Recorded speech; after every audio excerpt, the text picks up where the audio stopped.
We are Rose and Robert Johnson. And we've been married since 1961. We have two children and 2 grandchildren. 2 grandchildren.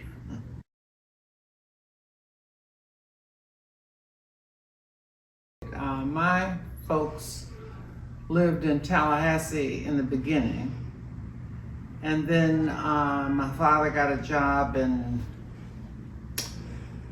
Florence, South Carolina. We traveled by train. We didn't have a car. My paternal grandmother lived in Waycross, Georgia. And we went there by train also. We probably traveled more, but you know, they would come to see me sometime after they moved here and found jobs. That kind of travel was the only kind, no pleasure traveling. And usually we were just going from one place to another. We were with relatives or something like that, we never used a Green Book.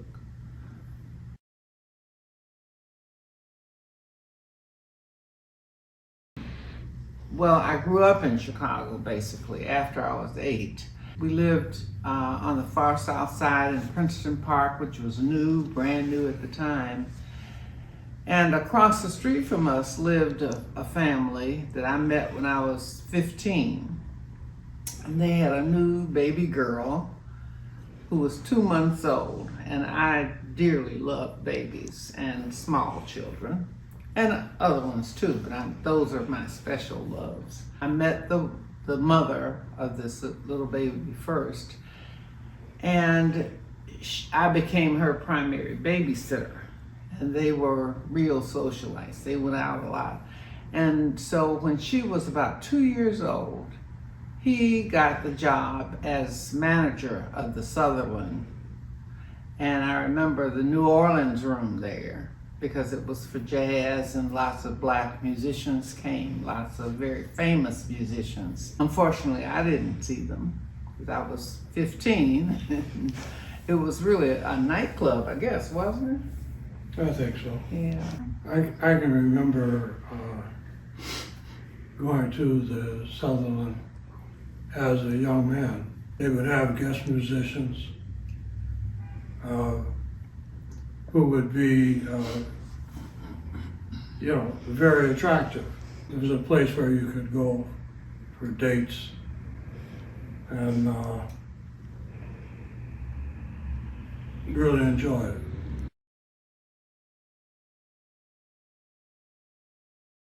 Parkway was very popular among high school and college students, who were old enough to get in there. And I had a friend whose father was the photographer. His name was Jim Morris, and this was in the 50s. And I have a picture she sent me several years ago of me, the friend who sent it to me, and another friend.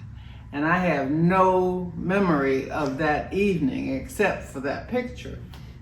We went to the Parkway for dances and things like that. I went to DeSalvo High School, and we had all of our proms and graduation dinners at the Parkway.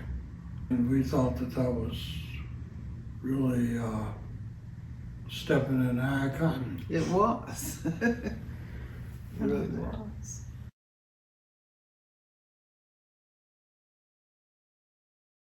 Chicago changed a lot. Our neighborhood changed a lot. When I was 5 years old, World War II started,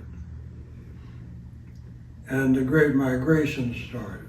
The black community remained the same size because it was by law. Blacks did not move into areas outside of 22nd Street, 61st Street, Cottage Grove, and Woodworth were the rough boundaries of the black community on the south side. Everything got very crowded, and the wear and tear on the property increased significantly as people took apartments and cut them up into smaller apartments, which created a major problem as far as the schools were concerned. And our schools became half-day. The place where I grew up, Princeton Park, was built, I guess it was finished in 1942. And that's when my parents sent for me, and I came to live there. That was October of 1942. Brand new, and it was between 91st and 95th Streets. And there was already West Chesterfield, which was east of State Street. We were on the west side of State from Wentworth to the railroad tracks, about Eggleston. It was about black people having an opportunity to expand beyond the Black Belt. That was a part of it. And there was no school. There was an elementary school there, Gillespie School, which was then a very good school and remained so certainly through our time there. And I think whatever happened to the original place that was kind of set aside for black people migrated further south, because as blacks moved into that area, then I don't want to say of course, because it doesn't, well, it happens just about everywhere, but Chicago is the most, well, it's still the most segregated city. One of the most, and probably the most in the United States. We had the local elementary school, Frank Lehman Gillespie School. And then we went to high school at Calumet, which is at 81st and May.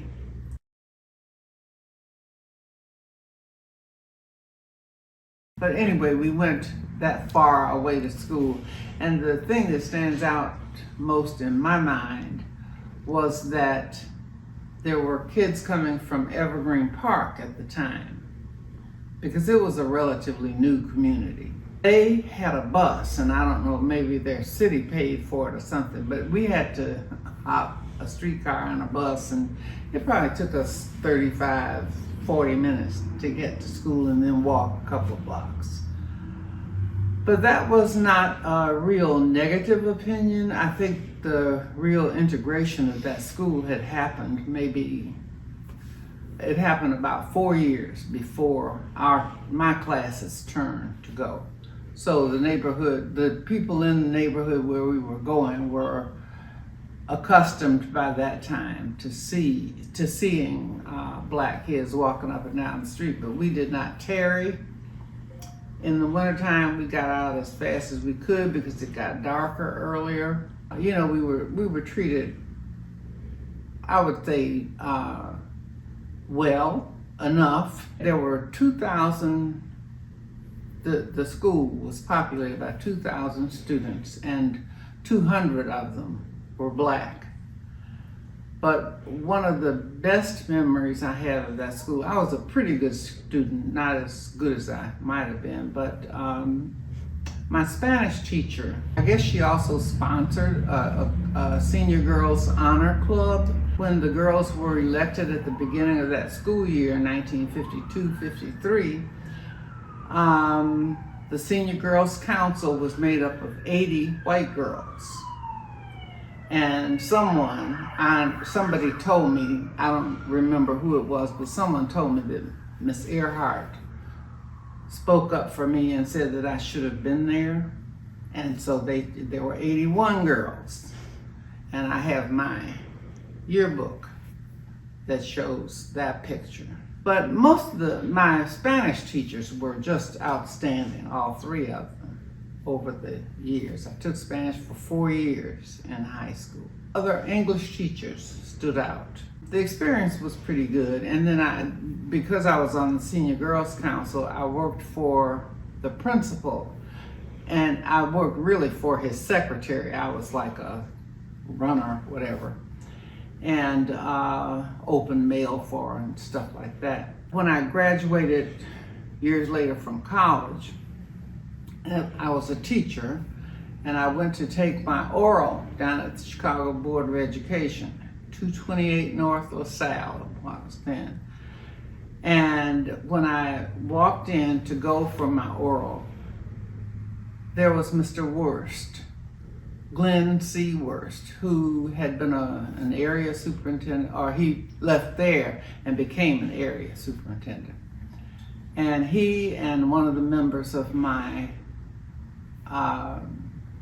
panel were standing on the stairs. So he recognized me, he spoke to me, and he introduced me to the lady, and she happened to be a part of my orals questioning team. That was quite something. I passed the exam. I hope I would have passed it without then, but but anyway, I did, and I taught in Chicago for a while, for a long time, about 15 years before we moved here. I went to DuSable, and DuSable was a high school that was built for blacks. When Phillips became too populated, even though that was, well, I don't know, that was very early, but maybe even in the late 30s or early 40s. The residual effects of segregation lasted a long time. DuSable was very crowded. And the neighborhood was very crowded. When the war was over,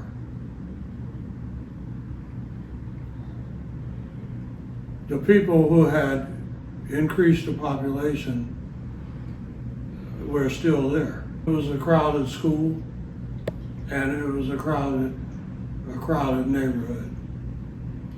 So I would say that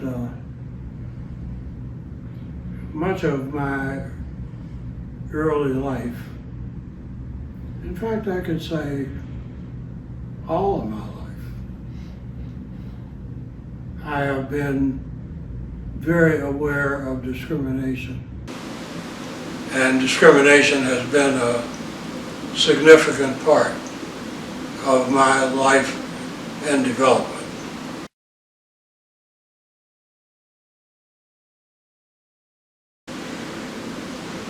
Yes, I was in the Army at the time, and one of the customs in the Army was, if you were going to make a road trip, maybe on leave or going from one base to another, if you put it on the bulletin board, then people that might be interested in making that same trip would notify you, and if you give them the details, they could determine whether they could share that ride with you. We went from Fort Leonard Wood, there were 3 of us in the car, and we went from Fort Leonard Wood to San Antonio, where there was a large military hospital and 2 military bases. I had gotten some information, and I don't recall now exactly where it was from, but I think it was something that was made available by the military about hotel accommodations in San Antonio. I called hotel and made a reservation for myself, and when we got there, one of the guys that we were traveling with said, "I don't think you'll ever get in that hotel." And so I was pretty certain that with my military credentials and my and the fact that it had been recommended by some branch of the Army, I went into the hotel, and they promptly told me that they did not accept blacks. They didn't believe that there was a white hotel in San Antonio that would take us, or would take me. She said, "There is a black hotel," and she gave me the name of it and the location. It wasn't very far from there. I'm sorry, I don't remember the name of it. The guy whose car it was also had a green book, and he looked up the hotel that she had given us, and we followed, well, there wasn't really much we could do as far as other than search for other accommodations. So we went to the black hotel that was recommended. We saw it in the Green Book. It described the features that the hotel had, and so we made the change. It was 1959. Did you have any travel stories did you ever go back to the South Sea family? Yes, many times, but always by car. You know, I was very young. I think the first time I went back, it was 1951. So I would have been like 12, 13. And the thing that stands out most, in fact, that may have been the only time I went back to Tallahassee. But I had an aunt and uncle who lived in Cincinnati, and I would take the bus over to Cincinnati, and then we would drive from Cincinnati to Tallahassee. And I had an aunt who lived in Chattanooga, Tennessee, so we would go through there, and she would have breakfast for us because it was always early in the morning. That was about it, except when we had to go to the toilet. I don't remember my aunt and uncle going, but they were probably discreet about it. We just stopped in the woods somewhere on the side of the road. And that time is very memorable to me because, you know, when you're going to use the facilities in the woods, it's just in the woods, and you got a lot of company out there. Well, by the time we got to Tallahassee, the backs of my legs were just itching like crazy, and it looked like they were swollen. But there's a bug called a chigger, and they had gotten under my skin. And so by the time we got to Tallahassee, they got some kerosene and poured on there, and that got them out. I don't know what it did to my legs. Maybe that's what's wrong with my knees. But, you know, that was the way we lived. And it was, you know, I didn't find it unusual, because that's just the way it was. That's what you needed to do. And you just had to be careful about so many things in road travel. There were not places to stop. Everybody had a shoebox if you were going on a train, because you couldn't go in the dining car. My father had a job at one point as a Pullman porter, and that I remember very well, because he used to bring comic books. I had stacks of comic books like that because where people left them on the train. But, you know, it was just the way it was. That's my brightest memory. I think that was the last time that I went to Tallahassee from Chicago. And then I went to school in Atlanta, to college. And of course, when I got off the black car of the train, the Georgian, I had to get on a black taxi. I mean, I didn't have to. I mean, I did get into a black taxi. Didn't even think about it. That's just how it was. You know, having been reared in Tallahassee, you stay in your place and everything will be okay.